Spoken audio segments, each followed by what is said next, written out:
এই ড্রেসটা বানাবো নাকি ফার্নিচার কিনবো, নাকি এই ড্রেসটা বানাবো, না থাক ফার্নিচার কিনতে যাব। আজকাল ড্রেস বানানোর সাথে সাথে ফার্নিচারের প্রতি কেমন জানি একটা দুর্বলতা কাজ করছে। আমার অনেক দিনের ইচ্ছা ছিল লাখ টাকার ফার্নিচার দিয়ে নিজের ঘরটাকে সুন্দর করে সাজাবো।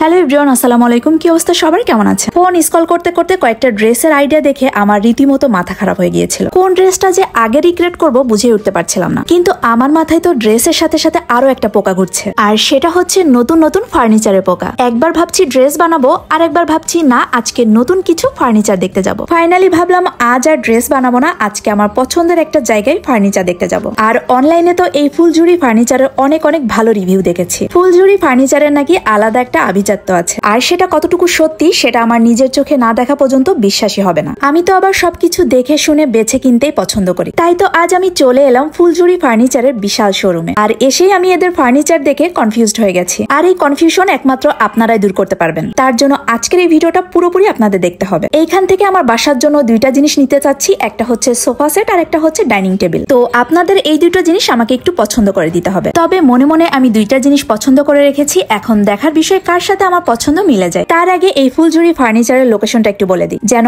আপনারাও আমার মতো দেখে শুনে বেছে আপনাদের পছন্দের ফার্নিচারটা কিনে নিতে পারেন। কিনতেই হবে এমন কোনো বিষয় না, চাইলে একবার হলেও ভিজিট করে যাবেন, আশা করি ভালো লাগবে।